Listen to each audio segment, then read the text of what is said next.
Hello, friends. Hello, welcome back. Hope you're having a great day and coming to you with another dose of daily good stuff, hopefully by way of inspiration. Now, I want my devotions that I share with you to intersect with our lives in some way, but every once in a while, I just want to give you an idea. I just want to expose you to some really kind of abstract or high level theology. And today is that day. I want to just kind of hopefully inspire you by some description of how awesome the amazing God is. So let me talk about the edges. The edges. And I'll start it this way. In October of 1947, after 50 test flights and some key modifications to his aircraft, Chuck Yeager rode the X-1 straight through the sound barrier to become the fastest human ever. In May of 1953, Edmund Hillary and Tenzing Norgay reached the 29,035-foot summit of Everest to become the first people to stand on top of the mountain and above the jet stream that circles the Earth. In December of 1968, Apollo 8 lifted off, marking the first human attempt to leave low Earth orbit after 238,000-mile trip. Frank Borman, Jim Lovell, and Bill Anders went farther into space than any other human being ever. These represent the edges of human exploration. And they pushed to the edge where the natural world and the human enterprise kind of intersects because they could, because the opportunity presented itself. They pushed to the edge because the edge was there for discovery. Now, no matter how incredibly close or how incredibly far we think we are pushing ourselves to, there is an infinite number of edges yet to discover. No matter how amazing the feats of mankind are, they have yet to remotely approximate the most basic phenomenons of the universe. For example, let me unpack this for you and then put it into the scriptures. Take, for instance, the atom. See, each atom has a proton, a neutron, and an electron. And the atom is the basic building block of everything. And when I say everything, I mean everything, right? There is nothing that is not composed of atoms. And the word microscopic does not describe their small size. By way of comparison, the head of an ordinary pin, like a straight pin, the head of that ordinary pin contains more than 100 to the 16th power of them. It's just the number. It just really becomes remarkable and mind blowing.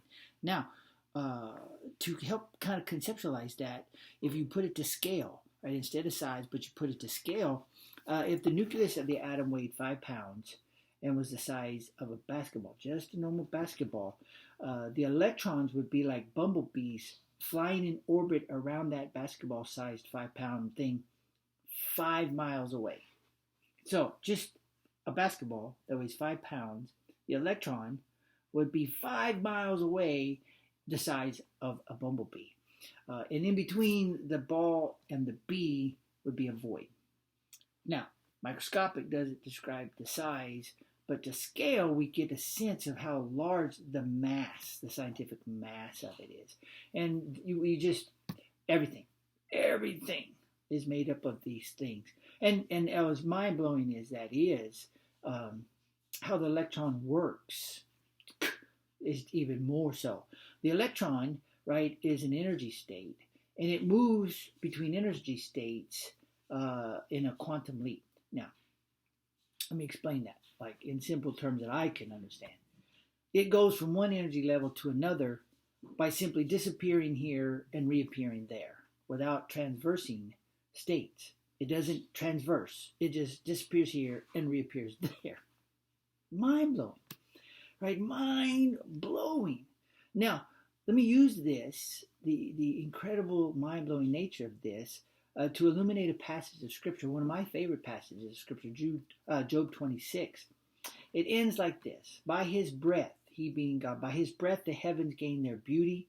His hand pierced the fleeting serpent. These are but the fringes or the edges of his ways. How faint is the word we hear of him? Who can understand his mighty thundering? See, when you read that passage and it talks about all the amazing power and authority God holds over in the natural world, the atoms and the power of the atoms. See, the atom is analogous to the incomprehensible possibilities of God in life with God. No matter how far we have gone as human beings, no matter how far we've gone to the edge of the material world or in the spiritual world, we haven't even got close to the expansive, amazing expansiveness. The implications of knowing and relating to God are mind-blowing. Mind-blowing! Right? The natural world exists and persists in perfect syncopation by God's greatness. The atom is simply a testament to God's incomprehensible brilliance and ingenuity. He has an answer, dear friend. He has an answer. And so let me highlight three important markers relating to God. Right. The first is the marker of humility. As much as we would like to think we have it figured out, we do not.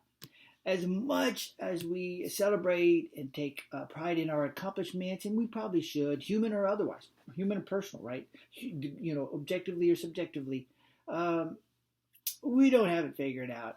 They really are pretty insignificant, right? By perspective, we are in perspective, right? And it's important to remain a level of humility, right? The second is the marker of hope. God is supremely able. God is supremely able. The natural world exists. God's got it under control. And if the natural world exists and God's got it under control, your life, my friend, is under control. The situations in your life are not hopeless. They're not out of control. God has got it under control. He is supremely able. It won't work out exactly in the end like God wants it to. And third is the marker of adventure. Listen, there's so much left to discover. So much left to discover in the natural world and the spiritual world, in the regular world and in the world, the life with God, right? They're vast frontiers. A relationship with God is a vast frontier for exploration, waiting for exploration. Remember the analogy, the atom, right? The atom is analogous to the incomprehensive possibilities of God and life with God. So, how far can you go into God's grace? How far into the knowledge of God or the presence of God or the power of God or the realm of God? That's all unknown. That remains unknown. And it's just waiting for someone to push toward the edges. Maybe that someone will be you. Have a great day.